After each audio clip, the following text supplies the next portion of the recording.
Well, we are thrilled to be joined by the future of the franchise and Ryan Waldschmidt on today's episode, but we have to discuss once again the Arizona Diamondbacks being contacted by at least 7 teams to trade for Ketel Marte. We're going to dox all 7 of them on today's show. Don't you go anywhere. We're starting in 30 seconds.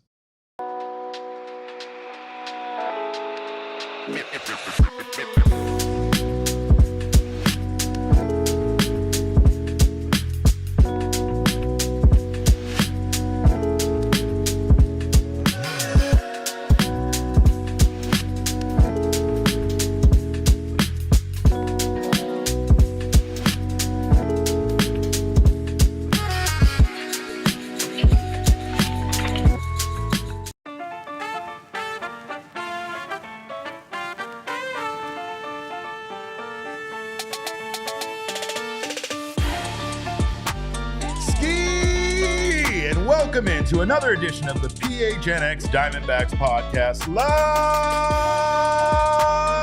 from Studio K, presented by our friends at Circle K. It is I, your mayor of PHNX, occasionally known as Tarik Marte. Thrilled to have you guys here today. Of course, happy Thursday to you all. We have almost made it through this week, and I am joined by the cheese to my macaroni, the beans to my rice, the leche to my cafe, the one and only Damon Dog on the ones and twos today.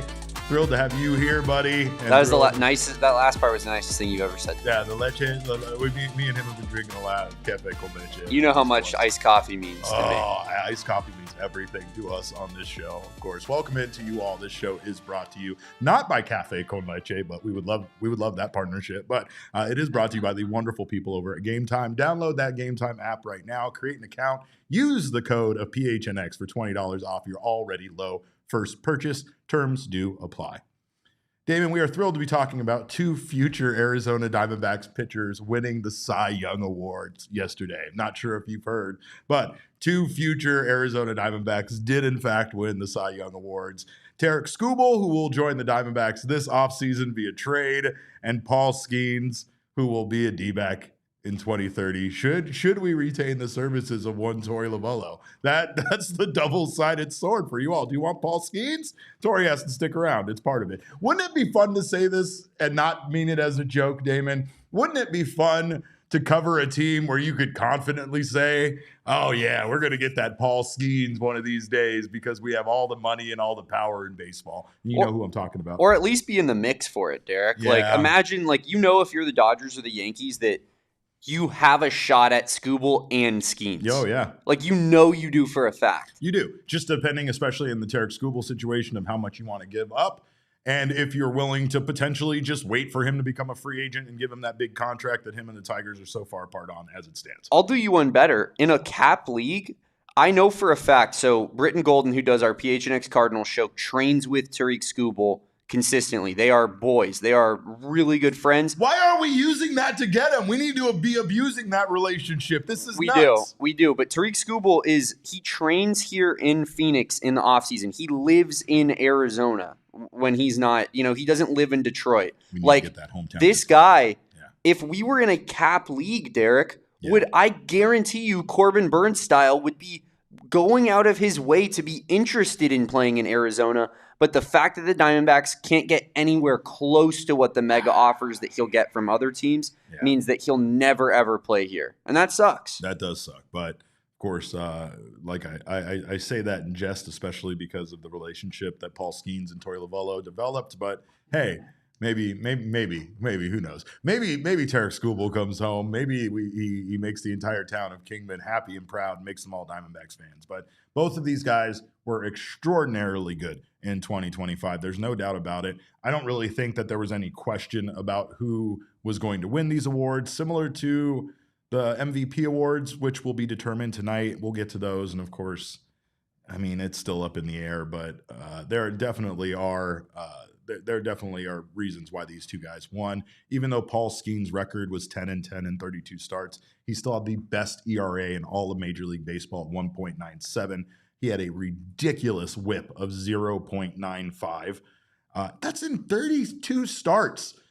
I can't wrap my mind around a pitcher having a whip of 0.95 in 32 starts, 216 strikeouts, 187 and 2/3 innings pitched, posted a 199 opponent batting average, below the Mendoza line. Gotta like that. Led Major League Baseball in ERA, posting a whip under 1. He has elite control and dominance, struck out those 216 batters. And again, that 0.95 whip means not only does he not allow hits, he just doesn't allow base runners. It's a hallmark of an ace. It's why he is, in fact, the magical unicorn that we thought he was going to be. And I mean, he lived up to every bit of the, I guess, pressure of being Paul Skenes, right? There was a lot of hype around him, and this man has delivered. Nearly 11 strikeouts per 9 innings pitched. And again, held batters to that sub 200 batting average. If you want to get into the nerdy advanced metrics, of course, his BAPIP and his opponent batting average definitely suggests that this wasn't luck. He had incredible home and away splits.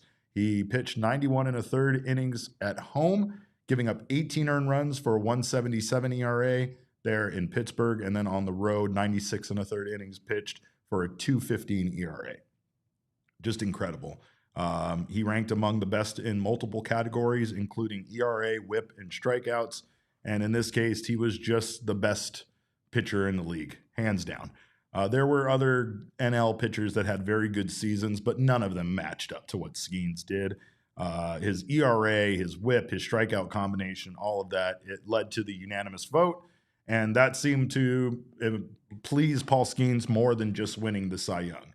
And I think that should be the case. I think that it's a high honor when everybody voting pretty much determined hands down that you were the only option to be the winner of this award. So again, that just kind of underscores how clear of a choice he was. Meanwhile, on the AL side, we know that Tarik Skubal has been amazing. 13-6 record. He has a 2.21 ERA in 2025, 195 1/3 innings pitched for that Tigers team, 241 strikeouts. Again, another ridiculous whip of 0.89. He had a strikeout to walk ratio of 7.30. And this is the craziest stat for Tarik Skubal, is that he struck out 32.2% of batters faced. What?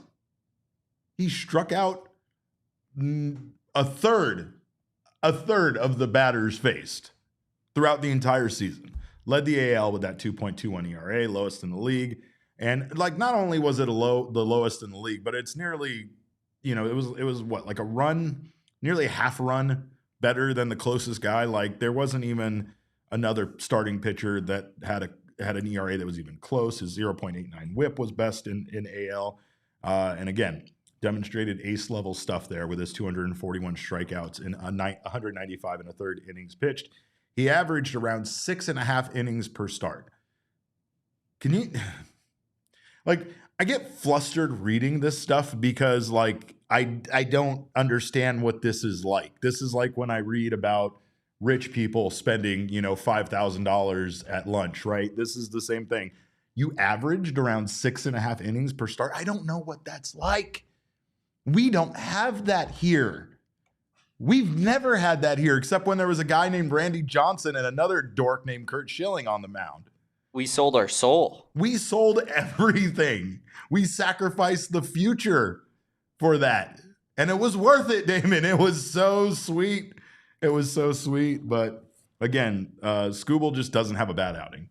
He gave up 2 runs or fewer in 21 of his 28 starts. What?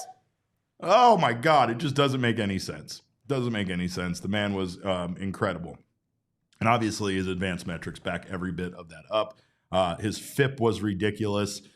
His WAR was 6.8, the highest among American League pitchers. And all of his expected metrics were elite. It doesn't matter if you're talking about actual, stats, the outcome, the result stats, or the sabermetric stats.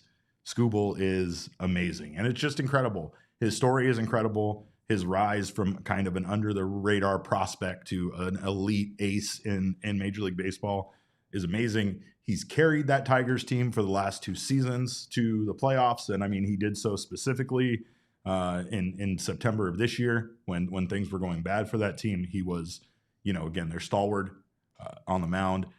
Tarik Skubal checked every single box for the Cy Young voting. Best ERA in AL, elite strikeout and control, durable ace workload with plenty of innings pitched, nearly 200 innings pitched in 2025. Finished strong, made the playoffs. I mean, it's just everything, right? So I guess the big question here is, after having such an elite year and being honored with the second consecutive back-to-back Cy Young Award, does this change anything between Tarik Skubal and the Detroit Tigers? It doesn't seem to. That's kind of maddening, right? Like, there are few times in a sport where a player comes along that is as dominant as Tarik Skubal is. He is literally the Randy Johnson of this era. And the fact that the Tigers are clamoring to sign him to an extension and make him a Tiger forever is ridiculous. I guess it highlights the problem with spending in baseball, especially considering that the Tigers are one of the teams that are on the bottom half of spending in MLB, right? You like, I know on the open market, every team has a shot, but even then, that's not realistic, right? If every team is offering a player all the same amounts of money, what would keep that player from still picking the best situation? It's one of the reasons why the Dodgers are so frustrating, because not only are they back-to-back champions and a very alluring destination as far as if you want to win or if you want to live somewhere, but they also have the money to pay you. So again, what is to keep players from naturally signing there? I mean, the fact that the Dodgers should have ran out of money is one of the things that should make it so they couldn't be in on guys like Skubal or Skenes in the future, but I guarantee you they will be, right? At least their name will be tossed around out there about those guys, right? But this should change things for the Tigers. However, I feel like him winning this award, which I think we had some people comment on yesterday's episode. One of our regular listeners, Katie, basically said, like, I guess the Tigers are keeping Skubal. I don't think that it was a mystery that Skubal was going to win the Cy Young. I think everybody kind of knew that he was the favorite here to win the Cy Young, right? So if that's the case, then I don't know if that changed anything. I just think it confirmed his value increasing, and it just confirmed that the two sides are far apart on a deal to keep him there, right? So I don't know, but I hope it drives them apart, and I hope somehow that man ends up in an Arizona Diamondback uniform. I'm unapologetic about wishing against other franchises and teams. I think I've been too nice up to this point in the time of hosting this podcast. So I'm just going to show my true colors here and now root essentially against every team that isn't the Arizona Diamondbacks, unless once again we get into the offs and have to root for the Mariners. Right? I hear you, Derek. Here's where I'll push back a little bit. As I did with the Ohtani sweepstakes, like I'm rooting for the Angels in the Ohtani sweepstakes. I'm rooting for the Tigers in the Skubal sweepstakes. Yeah, you're right. You're right. Because like, I would the alternative he there than anywhere else. You're right. Yeah, he's not signing with any small market team. Correct. So the alternative is he either signs with the team that he's on right now, and a small market team gets to keep Tarik Skubal, or he's going to go to the Dodgers or the Mets or the Yankees, essentially. Yeah. I don't know who else could even afford him. Yeah. So right. It's like, I'll take the Tigers a million times out of a million. Yeah. Call me Mr. Tiger. Yeah, no, I'm call me Tony the Tiger. Tony the Tiger. All right. Well, now I'm gonna have to remember that. But I don't know. Do we growl? Do we roar now instead of do a Damon dog? Now that you're Tony the Tiger. They're great. Great. All right. Well, we'll do that later in the show. But MVP awards are tonight. More awards that we know, in fact, are most likely going to go to the guys that are the favorites here. It feels like Aaron Judge, once again, despite Cal Raleigh lighting the league on fire, it feels like Aaron Judge will once again win it. He led Major League Baseball in on-base percentage, slugging percentage, OPS, times on base, intentional walks, and FWAR with a 10.1 FWAR. All right, so again, I don't think he led the AL in runs, total bases, walks, extra base hits. Like, Aaron Judge is just incredible. It gets old, and I think this is once again, Damon, like teams winning multiple championships, right? Like, yeah, it's great when a guy gets honored the first or second time, and you're like, yeah, he's great, he deserves it. But I think one thing we all want, unless it's our guy on our team, is we want to see it spread around. We want to see kind of everybody get recognized. I think what Cal Raleigh did for the Mariners and making history as a catcher is arguably the most prominent storyline. I mean, how much did we hear about the big dumper this year, right? And I think that most people probably had never heard the name Cal Raleigh before the 2025 season. To say he had a breakout season is a vast understatement. He took the league by storm this year. He had an AL best 125 RBI while posting career bests in average with a 247, 359 on base percentage, 589 slugging percentage, 948 OPS, and a WRC plus of 161, right? But again, it's just hard to argue with what Aaron Judge did. Meanwhile, Jose Ramirez, the other honorable mention most likely here in this award, is the most valuable player to his team, right? The Guardians would not be what the Guardians are. You could argue Stephen Vogt wouldn't have won Manager of the Year without Jose Ramirez and what he did for the Guardians, right? He slashed 283, 360, 503 with 30 home runs, 85 RBI. And more importantly, just because people tend to think of Jose Ramirez as being a little bit of a huskier fella, 44 stolen bases over 158 games, right? Like, that is a dude that does everything well. He was a Gold Glove finalist at third. He had a 6.34. And I mean, he accounted for nearly half of the WAR compiled by the Guardians position players. Speaking of franchises that don't pay anybody anything, the Guardians pay nobody anything.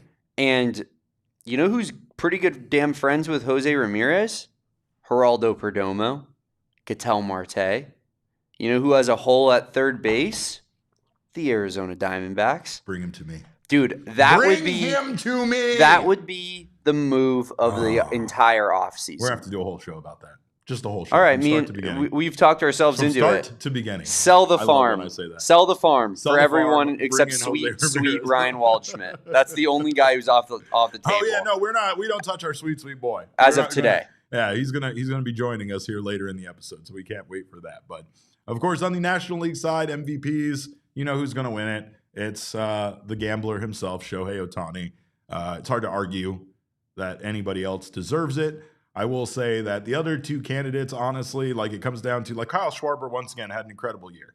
He was excellent all season long.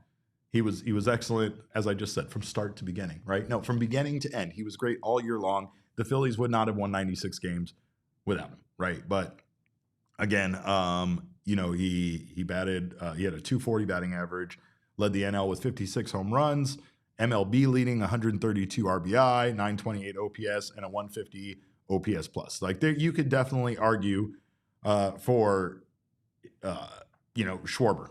I don't feel like you can argue on behalf of Juan Soto. And don't get me wrong, Soto does compare favorably to both of those guys as far as some of his overall numbers. But I mean, with how the Mets collapsed, there's no way I think that you could give it to Juan Soto and say that he was the most valuable player in the league. Kyle Schwarber, I feel like, again, the Phillies wouldn't have been what the Phillies were without him. But Shohei Ohtani is like the most valuable player of baseball.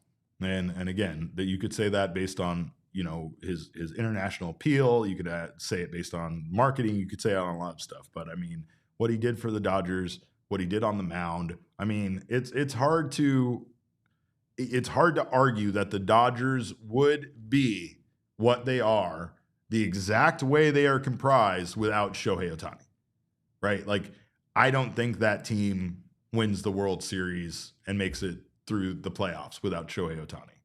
I'm also a Dodger hater, so don't ever expect me to give them the benefit of the doubt here. But I do think that he is what makes that team elite. They finally got some amazing starting pitching behind him, which he is a part of. He is here on this list kind of as the DH and starting pitcher, but $1 billion to be exact, Derek. Mm-hmm. Yeah. $1.3 billion actually. Yeah. A lot of money there. But I just think it's hard to imagine anybody else but Shohei Ohtani winning it for the National League. So we'll see what happens. Probably be Aaron Judge and Ohtani again, and that's what it's going to be. But I'm done with this. I'm done with guys that are really good that aren't on our team. We are going to talk about a guy who is on our team and who is really good and who the Diamondbacks keep getting phone calls about. At least seven teams have called to check in on Ketel Marte, and Damon and I are going to call out all 7 of them We're going to try to figure out who it was at least. We're going to do that on the other side of this break. Don't you go anywhere. You're watching the PHNX Diamondbacks show. Well, it is the season for over $80 million in prizes over at Arizona Lottery. And you know, scratcher season, holiday season is basically scratcher season. That's basically what it is. The holidays are amazing. They're also stressful. And I know that sometimes part of that stress is trying to find the perfect gift for everybody. Not everybody is a perfect gift giver like me, right? I am the perfect gift giver. Don't ever try to out gift me. But again, like I said, nothing infuriates me more than after I put months and months of thought into a gift only to have somebody outdo me by stopping at Circle K and grabbing some holiday scratcher tickets. Because everybody loves scratchers, and right now there are 6 festive scratchers to choose from, including Cash Countdown, which has prizes up to $250,000, $250,000.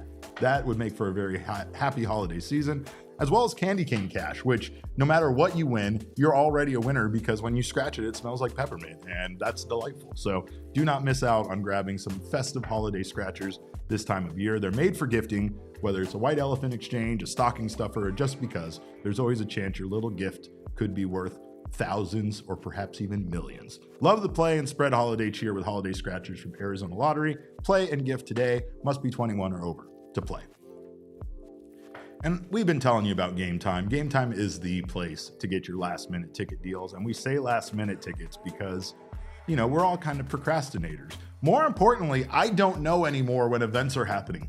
That's not to knock the marketing of said events. I just don't stay plugged in like I used to socially. When I have time off, I like the last thing I'm doing is checking for more events to do. But that doesn't mean that I don't hate missing out. I hate missing out all the time. So Game Time is my go-to. When Derek is the definition of I don't want to actually do that, but so help me God, if I have FOMO, that's the worst case scenario. Damon knows, because I'll tell Damon for 6 weeks that I'm not going to something, and then when the date comes, I'm like, yeah, I'm going. My boys are going, I'm going, we're all going. And the best way to get Mega Ran got us backstage passes. But I still got a ticket. I got to get a ticket to get in the door, Damon. You got to get a ticket to get in the door. And those tickets are very cheap over at Game Time, especially when you're getting them last minute like I do. Those priority fees are always included, so you know what to expect. No surprises at checkout. Plus, again, if you're just trying to get in the door, get in there with a zone deal where you will pick what section you want to sit in and you let Game Time do the rest. They'll find you a cheap ticket and make you an even better offer on it. Save you money. Take the guesswork out of buying, especially NFL tickets right now with Game Time. I love me some NFL games. And let me tell you once again, this isn't like me just I love sitting up high at NFL games. It's the best place to sit. So do not miss out on NFL tickets with Game Time. Download the app, create an account, use code PHNX for $20 off your first purchase. Terms do apply. Again, create an account and redeem code PHNX for $20 off. Tap, ticket, go. Download the Game Time app today. Damon, what time is it? Game time. It's game time, baby. Well, it's also time to dox some baseball teams that are trying to steal Ketel Marte away from us. They're trying to take him from our hearts and from our baseball field across the street. And we know this because our guy John Gambadoro, a.k.a. Gambo, tweeted this out yesterday, I believe. This is when the tweet came out. Gambo's saying here that there's quite a bit of interest from teams interested in discussing a trade for Diamondbacks second baseman Ketel Marte. No less than 7 teams have already inquired about his availability. Arizona not shopping him, but listening as they should. And I agree with Gambo on that last part.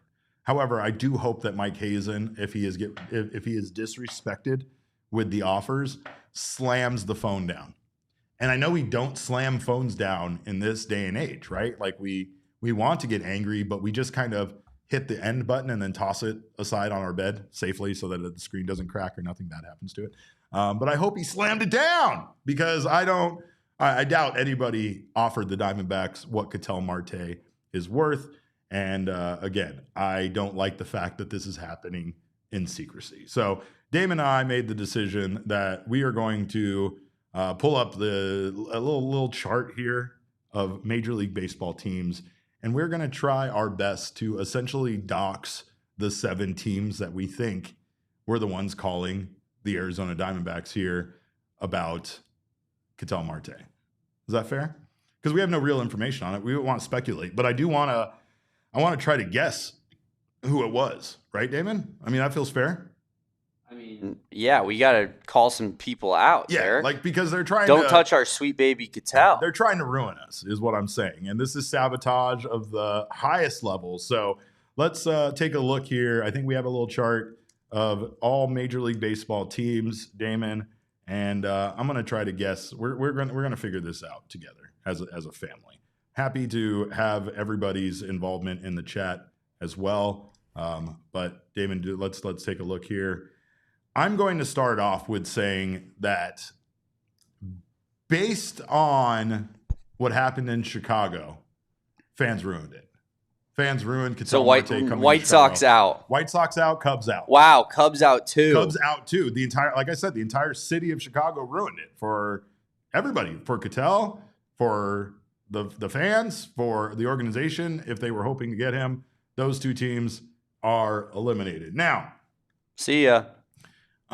Looking at this, I feel like we were just talking about the Yankees, and I know Ketel Marte's beard game isn't strong, but did they get rid of the beard policy last year? I don't know. I don't like the idea of Ketel playing. They did get rid of it for the Yankees. I think there's too many rules there. Ketel's not like a rules guy. You know they have Jazz Chisholm, right? Ooh, that's a good point. That's kind of electric, the combination of those two. I'm conflicted. So, I mean... I would venture to guess that the Yankees were one of those teams. You want to say yes? I mean, we could leave them for a second, but... we know what the Mets did. Why don't... Can we 100% say the Mets did? Yeah, we know the Mets did. We know the Mets did. That's a good point. There's no chance that the Mets did not call and inquire about Ketel Marte. I also feel like if you're just talking about our enemies in general... Right? It has to be all of them. Right? I mean, okay, like the Padres are losing their second baseman to free agency potentially, right? So it's got to be the Padres. I know we have a lot of enemies. So I don't know. Right? Padres feels like a safe bet. Am I right or am I wrong? Yeah, that feels like a Padres move. It does. Okay. I'm hot take alert. Yeah. The Rockies are out. Rockies are out. Yeah, Rockies aren't trying to do anything. Let's take the easy ones out right now. Pirates gone. We'll see ya. You're right. Marlins, we'll catch you later. Athletics gone. A's, it's been good knowing ya. Wait, hold on. Let's not so fast about the Marlins. Don't you think that Ketel Marte could be super powered by being that close to his home? Don't you think he'll be even better? When was the last time the Marlins paid anybody? Okay, that's fine. Get Tampa Bay out of there, too. Giancarlo Stanton? If that's the case, let's get Tampa Bay out of there. We'll see you, Tampa Bay. Angels are gone, too, right? The Angels aren't picking up that contract, even if we consider it team-friendly. The Angels are a team now all of a sudden that I'm thinking, like, I think the Angels want to splash. Okay. You know what I was talking about the other day with Skenes, how he's from Fullerton? Yeah. And how that's closer to the Angels? I found out that Skenes actually is an Angels fan. Oh. Yeah. Oh, yeah. Okay. Used to go to games as a kid. Okay. Future Angel. Maybe they're saving up money for Skenes. All right. I'll keep that open. I'm still not sending Ketel that LA. I would say the Braves if they didn't have Ozzie Albies. Yeah, but okay, so that we could do that. We could eliminate elite second baseman. Do you think the Astros are ready to replace Altuve yet? No. Right? So I think we can eliminate Albie, Braves and Houston gone. That feels like a team that would be interested, too, if they didn't have an Altuve, right? Right. But again, you got to look at some of these elite second basemen in baseball right now and say that those are guys. Now, can I take off the Orioles? Oh, yeah, sure. I'll let you take off the Orioles. I don't even need a reason. They have Jackson Holiday, too, so. I am 100% sure that the Mariners called us. 100%. Yeah.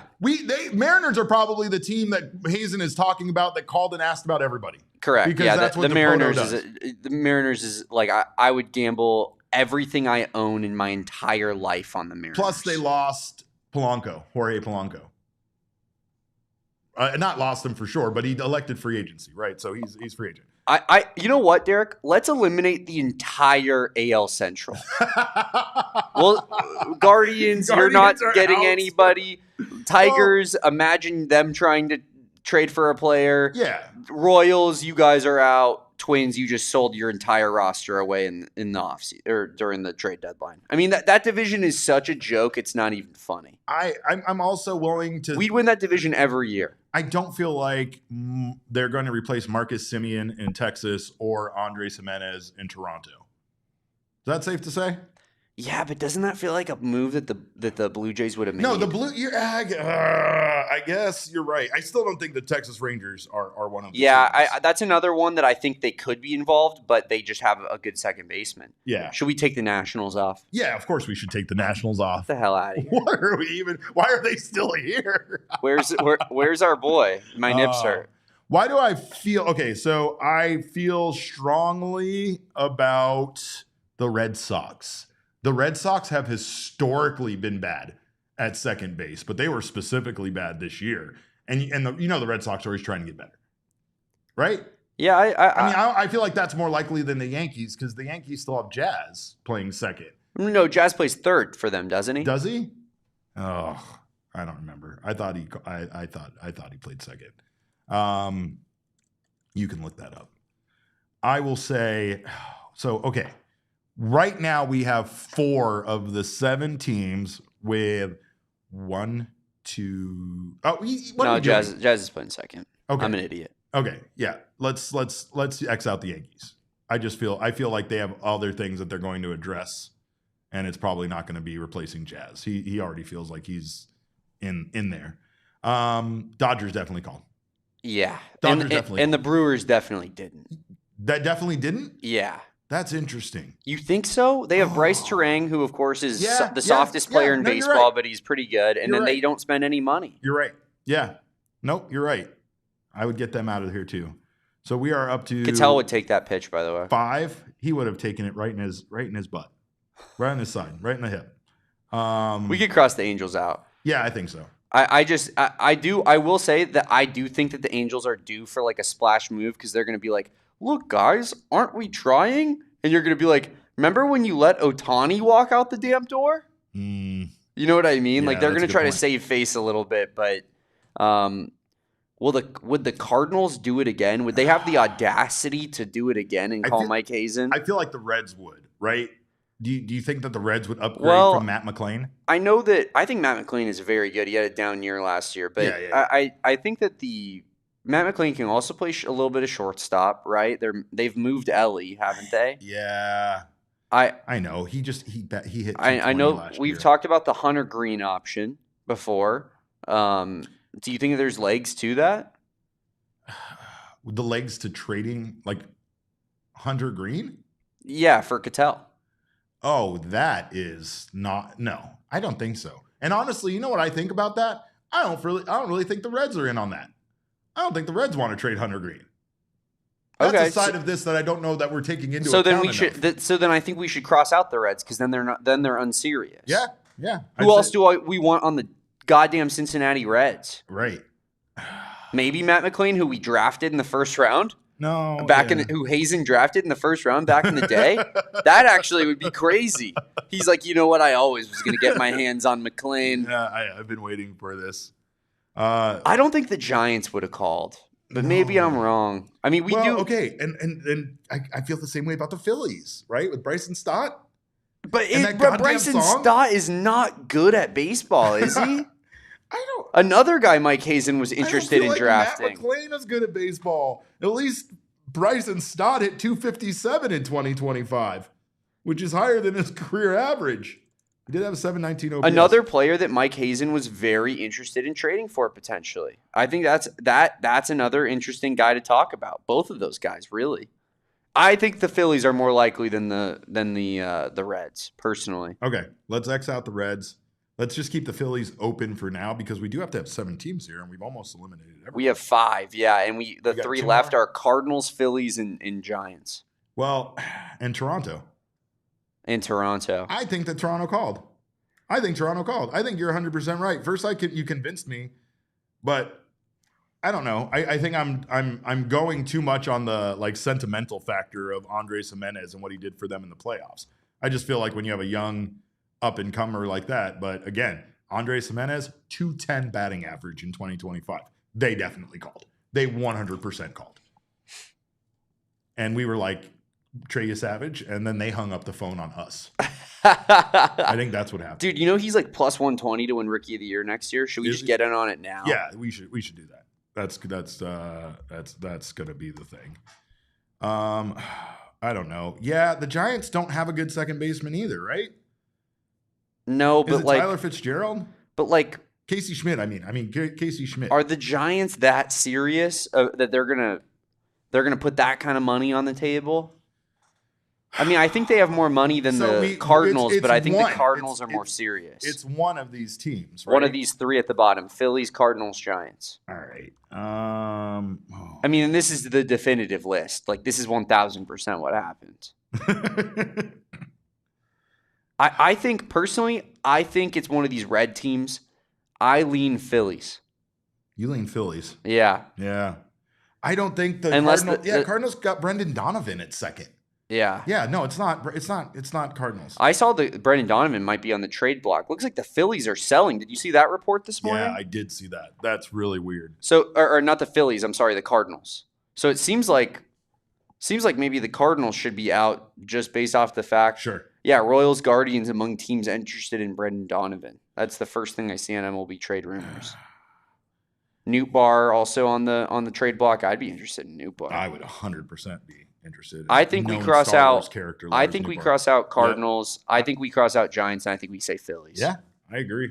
I think we figured it out, especially because this goes back to my theory earlier of our enemies, right?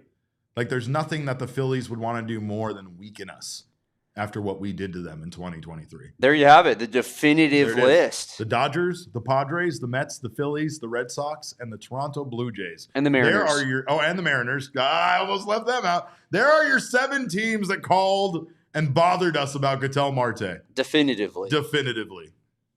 Like this is it. Yeah. Freaking Jason says, imagine him and Vladdy on the same starting lineup. Get out of here. No, I don't want to. That's terrifying. And again, when you talk about the Toronto Blue Jays wanting to upgrade, I do feel like, again, that would be a huge upgrade for them. But this is all speculation, of course. However, it's not. We really did figure it out. So, but we are very excited because on the other side of this break, I hope you are too, we are going to be talking to Ryan Waldschmidt, the Arizona Diamondbacks' #1 overall prospect. I'm going to run and change into the clothes I was wearing yesterday right after this ad break. So just give us 1 minute. We'll be right back. Don't you go anywhere. You're watching, of course, the PHNX Diamondback Show. Well, Pure Edibles was founded right here in Arizona, and they are available in 130 dispensaries statewide, and they are a full-fledged candy company, meaning that you're not just going to get gummies from Pure Edibles. You are going to get hard candies, you're going to get chews, you're going to get their version of Starburst, which they call Kicks, and so much more. They're always adding new candy to their lineup, new flavors, and most importantly, they have a wide variety of effects. And those effects are clearly listed on each tin, so there's no surprises, and you know exactly what to get depending on the mood that you're in. They have mood-elevating gummies and candies. They also have ones that will chill you out and even give you a nice night's sleep. So do not miss out on the entire line of candies provided by Pure Edibles. They also have their new collaboration that I am over the moon about with Mother Road Brewery up in Flagstaff, where they are bringing us their combo of Noble Road and their new Tower Station IPA all-in-one. If you've never heard of Tower Station, it's one of the best IPAs you can drink, one of the finest beers from this great state of Arizona. And now they have combined that with a smooth all-in-one twist where you will get a little THC twist with a crisp citrus and piney hop flavor to it. And if you're in Arizona, you can swing by local dispensaries and grab your Tower Station all-in-one from Noble Road, and also find yourself some Pure Edibles products from one of over 130 dispensaries across Arizona. And of course, if you're an Arizona sports fan, there's no better place to do your banking than Desert Financial Credit Union. It's the only place you can show off your team's spirit every time you make a purchase with exclusive debit cards branded with your favorite teams, including the Arizona Cardinals, Arizona State University, and Northern Arizona University. And for more than 84 years, Desert Financial has been Arizona's largest, most trusted local credit union, dedicated to creating exceptional experiences for the customers and giving back to the local community. They helped me get started on my first home, which I'm still in, and I'm very thankful for. Damon gave me some wonderful insight today about my home, considering I'm currently doing some home repairs that make me want to say all of the curse words about my house. But as Damon will say, at least I have a home, and he's not wrong about that. I'm very happy for that. And thanks to Desert Financial, I was able to get that figured out. They can help you with whatever you're looking for, whether you're looking for checking and savings accounts, mortgages, loans, credit cards, investment options, and so much more. Join a credit union that is committed to giving back to the community and sharing success with their members. Right now, when you open a checking account online, you can get $200 in bonuses. Get started by visiting desertfinancial.com/200. Derek, I got a method to getting rid of some of your money problems. What's that? Go start a checking account with our friends over at Desert Financial. It's like pass and go in Monopoly. Yeah, it really is. They hand you $200. It's crazy. Go sign up right now. How does that sound? I'm going to go sign up right now. I need a little free $200. The holiday seasons are right around the corner. So it's going to be difficult on all of us financially. But I am very thrilled because we've talked about this young man. We have said that we would riot if anything were to happen, if he were ever to be traded or anything like that. And that's because we do believe that the D-backs #1 overall prospect, Ryan Waldschmidt, is a very special talent. He is an incredible player that has been through so much already in his young career, and we were thrilled to have him stop by. Here is our interview with Ryan. I always got to start off, just because baseball kind of is the way it is. Was there a moment that made you choose baseball, a moment that you remember that maybe a game, maybe a player, maybe something that specifically made you go, that's what I want to do for the rest of my life? I think, honestly, my dad was a big part of it. He played a little bit growing up. He played some college ball. And, from what I've heard, it's what I just jumped right into. I mean, when I was a little kid, I loved picking up the little baseball bat, and he'd toss me the little foam ball. Yeah. And I'd hit that, and ever since from day one, it's always been like that. And, I grew up a Rays fan, so, when I was younger, it was always like B.J. Upton and Evan Longoria were like the two guys for the Rays back in the day when I was a little kid. So nice. I remember walking around with like a B.J. Upton jersey on. So I think ever since I was little, I was always just drawn to baseball. Did you emulate either one of those guys' batting stances at all, or was it someone else? Who did you copy? I didn't really do too much with other players. Like, I loved watching them and doing it, but I never really had much going on with my swing. So okay. I've always kind of kept it simple. I like when I was a little kid, I probably emulated Evan Longoria a little bit when I was in like Little League and stuff like that. But as I got older, I kind of figured out what worked for me and being simple. And, I think it was early in like college or even late in high school, I realized like I was watching like Shohei Ohtani and just how simple his setup is and how he gets to his load really early. And, that's kind of where I was like, man, one of the best hitters in the world doesn't do much with his stance. Like, he's in a loaded position practically before the pitcher even releases the ball. So in my head is like, man, like if he's doing that, like that's something I should be doing. And so like, I kind of started off with a stride and getting to that position early. And, there was some troubles with that. And I eventually just went to the no stride and just kind of worked on just being loaded by the time the pitcher releases the ball. So I'd say maybe in recent history, probably Ohtani is someone I really looked at just because of how simple his setup is and how early he gets loaded. That's probably the biggest thing I think about when I'm hitting. Well, I mean, those the changes, the little modifications to your swing, all of that can become very complicated with time, very complex. Or in general, I'm sure the amount of advice you've been given can be very complex. So I bet I could see how like seeing somebody that has the success that Ohtani has do a simple swing like that is a little refreshing, especially considering that this is it's still just a game, right? It's still it's still a game, and at times like we have all this analytics and all this other stuff that can make it very complicated. Yeah, definitely. I mean, I think that's the biggest thing to remember. It's still just a game, and you're supposed to have fun with it.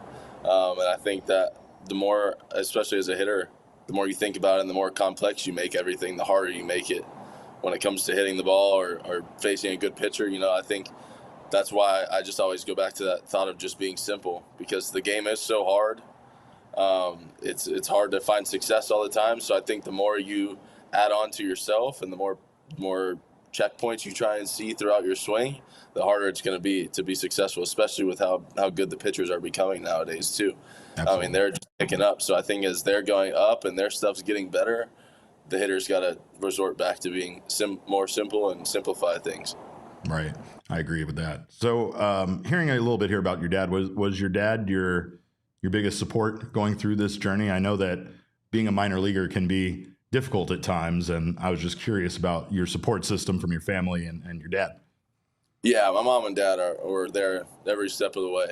I mean, every weekend they were flying up to Kentucky to see my weekend series, and they missed midweeks for work. But, I mean, all the weekends they were there, and even as a little kid, all the travel ball tournaments, they were always both there. So, they've both been my biggest support system through this whole thing. Same thing with my younger brother. He plays at University of New Orleans now, but I mean, high school we were teammates, but when we weren't, I mean, every chance he gets to see me play, he's out here. So I'm super excited for what he's got going on there. I hope to get to see him a couple of times play this year.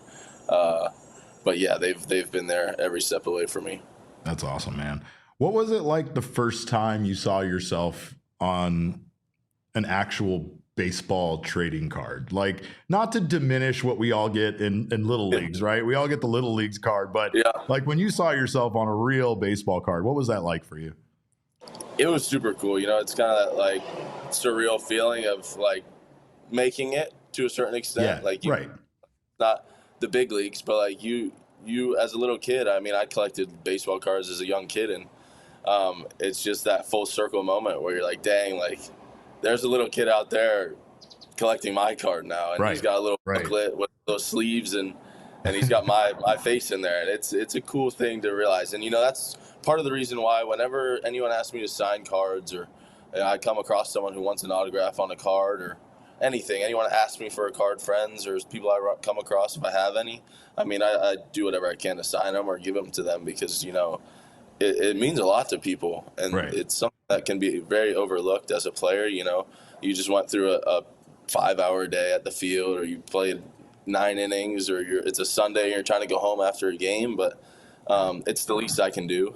It's something that they really, it's a prized possession to them, and it's just something as simple as me putting initials on a card. So I think it's a huge thing for me, especially for the younger kids and the little kids who come to the game, because a lot of the time they're not there to watch the baseball game. Like, that's not what they're doing. They're going having fun with their friends playing catch, but they're like, dang, like Ryan Waldschmidt signed my card after the game, and which autographs can I get, right? Like that's the fun game to play. Well, speaking of that, we do have one of your signed cards actually right here. And this is one of our prized possessions around the office. But like these were the cards where you go around and sign them. I mean, did you have a day? You obviously had a day like that where they brought you a bunch of cards. I mean, I know seeing your own cards is cool, but when they start bringing you stuff like relic cards to sign that they're going to put out there, I imagine that's like kind of another level of your journey.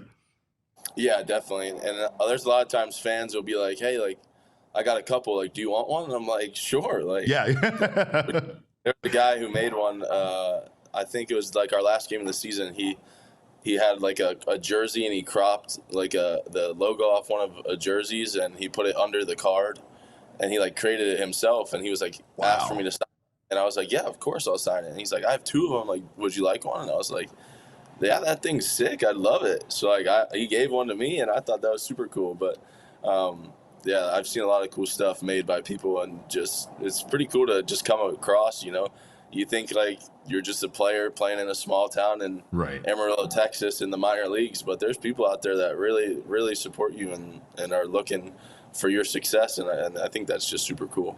Yeah, you're not wrong, man, and yeah, you have a lot of supporters here in Arizona. There's a lot of people that are big fans of yours here, so it's great to have you be a part of the organization. And I know that like you are currently the #1 ranked prospect in the Dbacks farm system. How do you handle something like that? Is there pressure there? Do you handle the pressure? Do you block out the noise? How do you kind of handle basically, and I don't mean to undermine it, but like a website dictating that you're the top prospect in a team's organization? Yeah, it's obviously an honor to be named the top prospect, but I think the biggest thing for me is kind of just treating it like I'm any other ranking and unranked.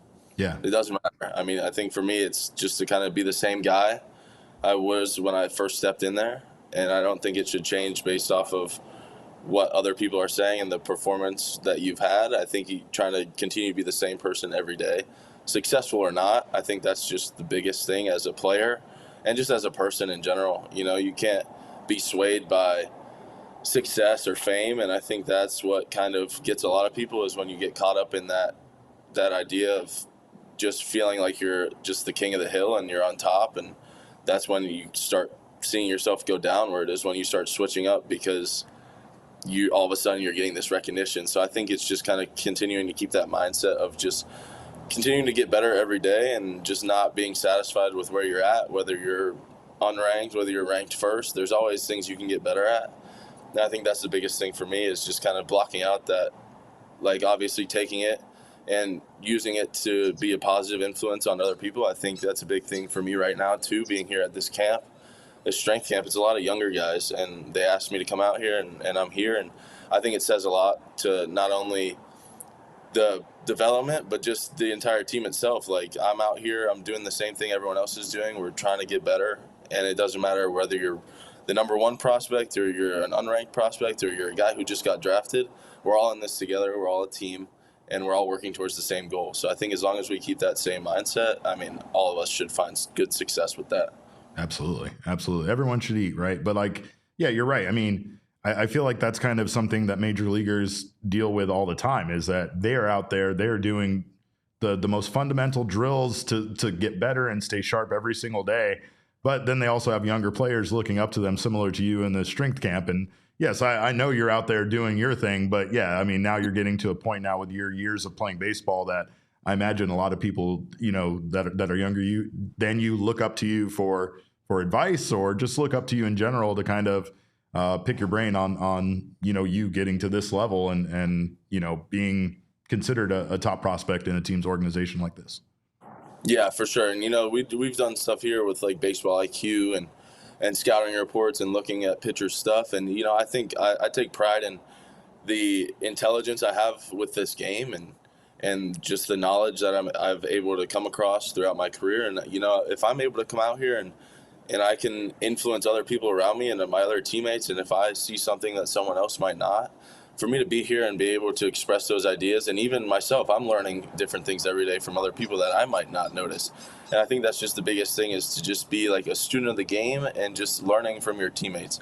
I think it's a lot of people have like this ego or this pride that there's someone who's younger than you or someone who might be your teammate is trying to teach you something or show you something, and they don't believe that they know more than the other guy, and they don't want to hear it. But I think that's the biggest thing, and that's the best way to learn, is to learn from your teammates. I mean, coaches and other people can express so many different ideas, but for you to learn from each other is the biggest way. And I think that's the big thing at this camp that we're really running into, is we're getting information fed by the coaches, but it's really the players talking to each other. I think that's the biggest thing, is sharing your experiences with each other and learning from those.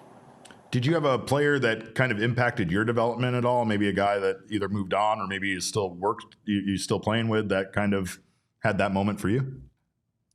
Yeah, you know, I was my freshman year in college, I had a couple guys who were just older, not necessarily baseball related, but just kind of just how to go about your business and how to go through college.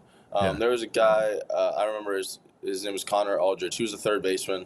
I was an infielder at the time at Charleston Southern for my first year, and I was a young kid, and I mean, I was nervous. You know, it was your first year of college. I was trying to earn a spot, and he ended up being the backup third baseman behind me. But he was a senior, and, you know, just the way he went about just playing the game, you know, he was always having a good time. He was always had a smile on his face. He was always joking, and it's easy to be a guy who's not starting. A freshman just came in, is playing in front of him, but he was the one who gave me the most support. He was the one who was my biggest, best teammate on the team, was him. He would always support me, always tried to get me better, and I was the guy who was in front of him. And I think that just speaks volumes about just who he was as a person. But then for me, that's the exact way I thought about being a teammate. It's just it was just pouring into the other guys around you. And I think he was a big impact on me. And when I ended up transferring to Kentucky, I made that one of my goals. You know, I came in as a transfer, who knows if I was going to play or not. But my goal when I stepped in there was to be the best teammate I could possibly be, pour into other people. Yeah. And then from that, I think it bettered me as a person and me as a player as well. Because once you do that, then your teammates are reciprocating the same stuff. They're treating you the same that you're treating them. And that just makes you a better player as a whole, is when you have that confidence and you know your teammates have your back and you're not in this alone. You have 9 other guys on the field that are pulling for you just as much as you're pulling for yourself. So I think that was a big thing that I learned from him my first year of college. That's so incredibly rare, too, considering how competitive it is at that level. And like you said, kind of losing your spot essentially to a younger classman, right? Like a lot of people would have a hard time dealing with that. And it's amazing. Like I completely agree with you. The amount of people I've had in my life that I've emulated because of the way that they went about their business, like really did have a huge impact and can have a huge impact. I know you went through a pretty significant injury, right, with a torn ACL. What was that like? What did you do with your time while you were off to kind of still stay ready to play baseball? And how difficult was that to come back from? Yeah, through my time off recovering, I really just tried to learn from a different perspective about the game.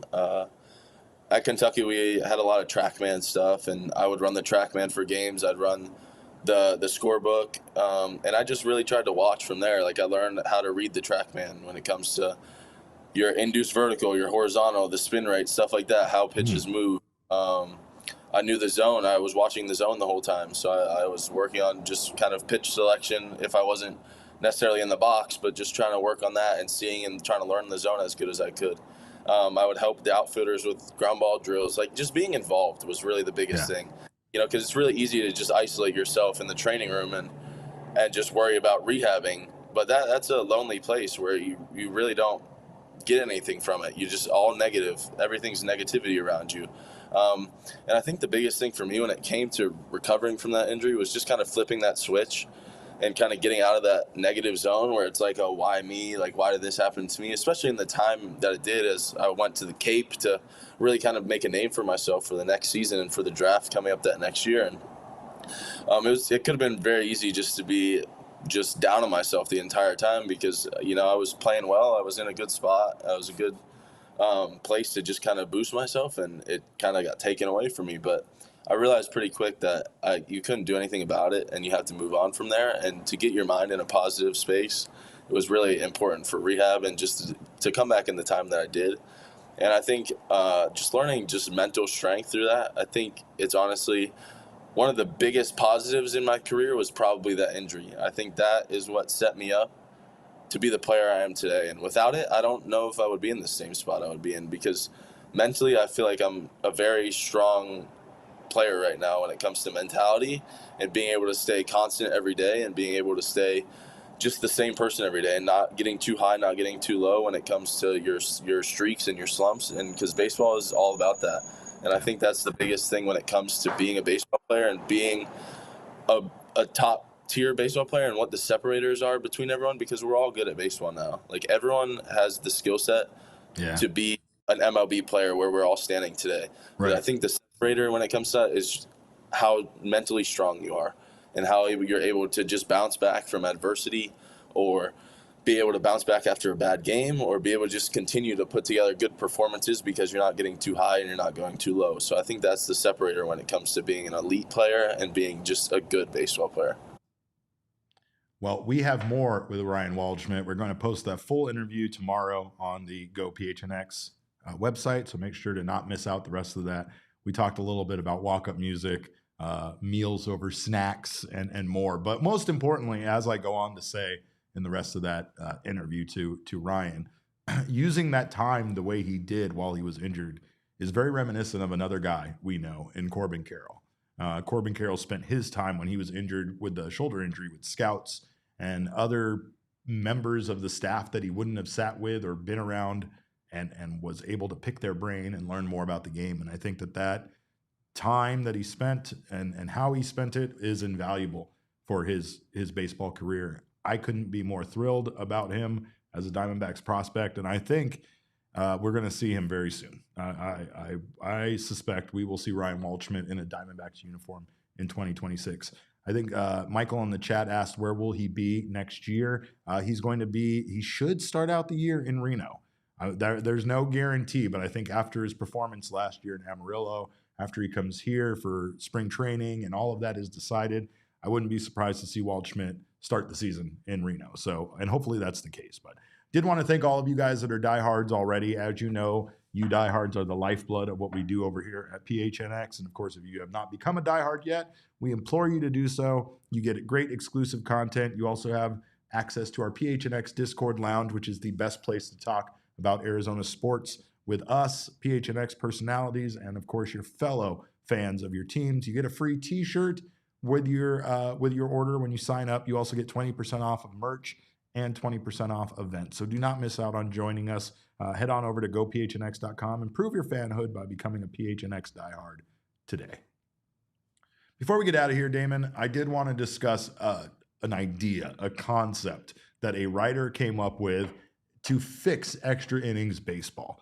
And as you know, I am very conflicted about this because I am not a fan of the ghost runner rule. However, I also hate how long some of those playoff games took. Don't get me wrong. They were amazing. They were epic. It was something we'll never forget. And I still need a good solid 8 hours of sleep or else I am a mess. Damon will attest to that. So when it comes to fixing baseball's extra innings problem, the conundrum is two things. One, do we go back? Do we go back to 15 inning games in a regular season? Nobody wants that. Two, do we continue this hodgepodge of regular season baseball being different than playoff baseball and just changing it? Or three, do we come up with a hybrid, something new and something that is based on the Nintendo video game Super Smash Brothers? That is right. Super Smash Brothers has figured out sudden death, and so should MLB baseball. And this idea, as much as I would like to take credit for it, is not mine. It comes from RoyalsReview.com writer Matthew Lamar, who may have fixed at least regular season extra inning games. I suggest we take this into the playoffs and just make this how baseball is. Now, he suggested that baseball can have its cake and eat it too if they implement the Super Smash Brothers video game's sudden death rules. Now, if you've never played Super Smash Brothers or have no idea what I'm talking about, it is a wild game that combines pretty much every Nintendo video game, every Nintendo-owned character, Mario, Link, Donkey Kong, they're all thrown in. Characters if you're asking that, there's characters you have no idea, so I won't even bring them up, right? But it's basically this entire world of characters combined into a fighting game, and there is a version, a timed mode, where you can essentially end the game tied with a competitor. And that's where this comes down to, is what Super Smash Brothers does in extra time to settle sudden death. Most of the time, players do end up basically sorting it out on their own, one guy defeating the other fairly quickly once you get into sudden death. However, if the game goes on too long, Super Smash Brothers starts dropping bombs on the competitors. First, infrequent here or there, and as time goes on, as it gets more and more sick of watching you play each other, it just starts filling the screen with bombs. It does not care who it kills. It does not care whose game it ends. It merely wants to get the thing over with, as many of us do when we're watching an extra innings baseball game. So you might look at me, you might look at Matthew and say, what the hell does this have to actually do with extra innings? The theme here being escalating consequences, right?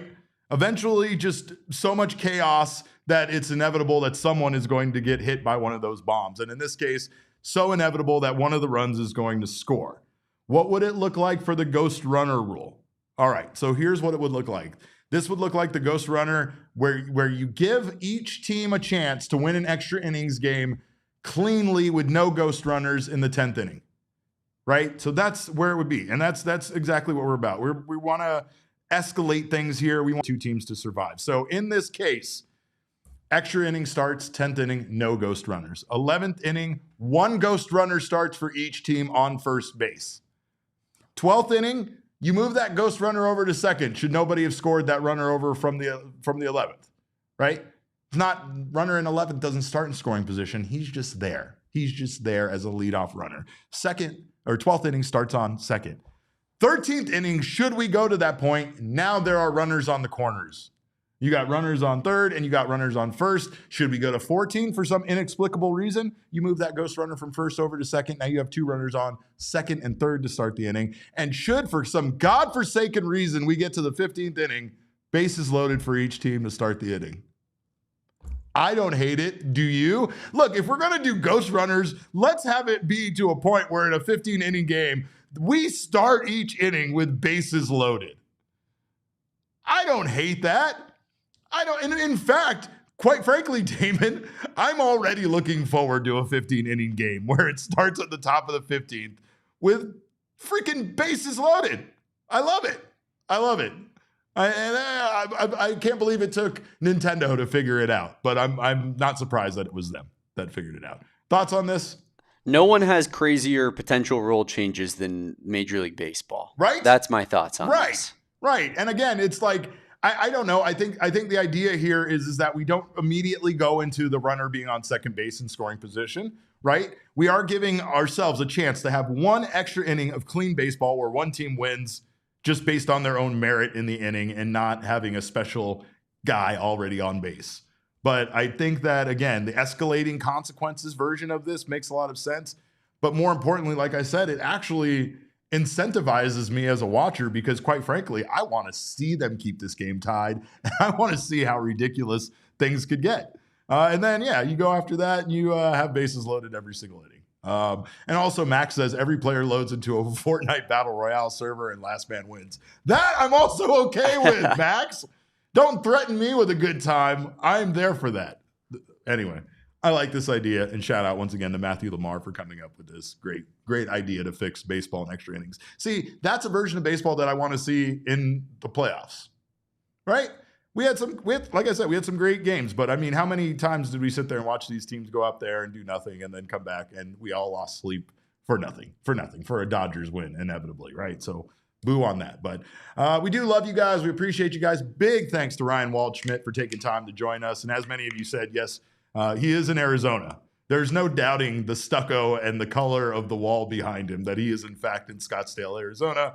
So hope he's having a lovely time here. And again, for more from Ryan, make sure to check out that full interview tomorrow, including his favorite restaurant that him and the boys found to eat at. So do not miss out on that. Of course, we will be back tomorrow with a very special episode that we have been promising for entirely too long. This one's for Emily Williams, who isn't here in the chat right now. Woo! But we are finally going to rank those jerseys. We're going to rank every Arizona Diamondbacks jersey, all of them in history. Tomorrow, me and Damon, we're spending a lot of time doing it. You should stop by. We're going to have a great time. And then I promise I'll update that article for Emily so that she can always read it and stop asking me to fix it. So, but again, we love all of you guys. Thank you guys for stopping by. We appreciate your time.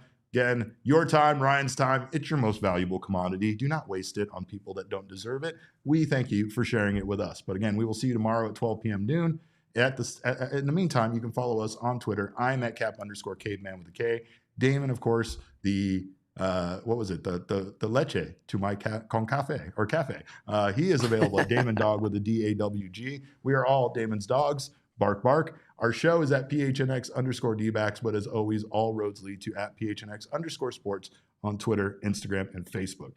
We thank you guys so much for your time. We'll see you tomorrow. Until then, have a wonderful evening. Behave yourselves. Katie May. And remember, kids, baseball is fun, but it's so much more fun when you stop calling us about Ketel Marte. We all silly like the mayor.